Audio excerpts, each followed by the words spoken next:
Est-ce que vous connaissez Frédéric Macha? Oui. Eh bien voilà, il est fondateur et PDG de Juvisé Pharmaceutical, puisque vous intervenez aussi dans le médical. Il va prendre votre place et s'installer sur ce secteur qui est l'industrie pharmaceutique pour nous en parler. Venez, venez, venez. Vous connaissez Arnaud? Vous connaissez? Vous connaissez? Voilà, c'est ça, le Big des rencontres aussi. Voilà, vous transférez le micro et vous installez Frédéric. Merci beaucoup. Avec Arnaud, on parlait d'intervention médicale. Avec vous, c'est le secteur de cette industrie pharmaceutique. Donc, c'est vrai que, alors, je rappelle, donc, vous êtes fondateur et PDG de Juvisé Pharmaceutical, une entreprise qui fabrique et distribue ses propres spécialités pharmaceutiques dans différents domaines thérapeutiques comme l'oncologie, la cardiologie, la neuropsychiatrie. C'est quand même très spécifique. Vous avez acquis le médicament Pilera en 2022 qui intervient sur le traitement de certains ulcères, donc j'imagine des ulcères très spécifiques. Comment ça se passe, une fabrication, une commercialisation? Pas simple, hein? Déjà, c'est pas simple de reprendre un médicament et surtout que l'usine au Canada était la source de problèmes pour lequel le groupe américain souhaitait trouver un autre propriétaire. D'accord. Il fallait transférer la production de cette usine vers une autre usine. Nous avons choisi, après un appel d'offres, des usines en Italie, en Allemagne et en France. Et c'est une usine française qui a retenu notre attention et qui a remporté cet appel d'offres. Donc on est en train de transférer la fabrication du Canada vers la France. Les premières boîtes vont sortir pardon, pour le monde sur ce médicament à partir de mars 2024. Ah, donc c'est rapide. C'est très rapide. Il faut normalement 2 ans minimum. Et là, on a démarré en juillet 2022. Les premières boîtes vont sortir en mars 2024. Donc c'est moins de 2 ans. C'est une de nos spécialités. Comment on fait pour aller si vite et pour accélérer? Parce qu'on est des équipes très légères mais très dédiées. Et il y a tout un travail en amont. D'abord, c'est choisir la bonne usine. Qui va être capable de comprendre comment on fabrique ce médicament. Chaque médicament est une histoire, est compliqué. Et donc, il s'est trouvé qu'on a choisi la bonne usine. L'usine française Sky Pharma est de très belle qualité.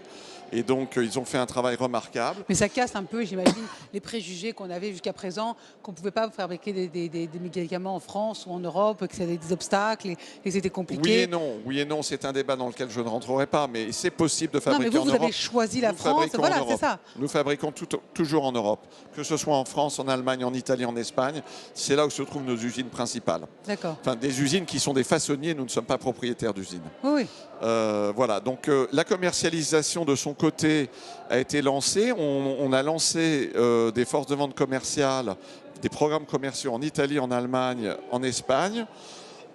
On lance la France et le Royaume-Uni en début 2024. Et merci. Et tout ça, en fait, ça va j'imagine, contribuer à répondre à cette pénurie de médicaments. La demande des patients et des médecins sur ce produit est énorme, puisque les déficiences de l'usine canadienne mettaient le produit en rupture très régulièrement. Et c'est ça. Et donc, quand les patients recevaient une prescription pour obtenir ce médicament parce qu'ils avaient une infection gastro-intestinale grave, ils allaient en pharmacie, mais on leur disait, ben non, désolé, on est en rupture, etc. Et donc, à partir de l'année prochaine, on va apporter un flux plus régulier de disponibilité du médicament, qui fait que les patients italiens, français et autres vont avoir recours à ce médicament qui est très important, de façon plus régulière. Quand on apporte comme ça des réponses spécifiques, mais surtout dans un temps record, est-ce qu'on peut parler de fierté vous concernant? Je pense qu'on peut parler de fierté.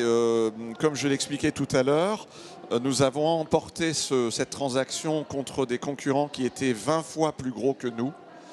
On était le petit pousset contre des géants et c'est nous qui avons gagné par notre compétence et par le travail et la persévérance que l'on a eue pour démontrer que nous avions une vraie spécificité et des compétences dans ces reprises de médicaments stratégiques de façon à bien les préserver pour le bénéfice du patient.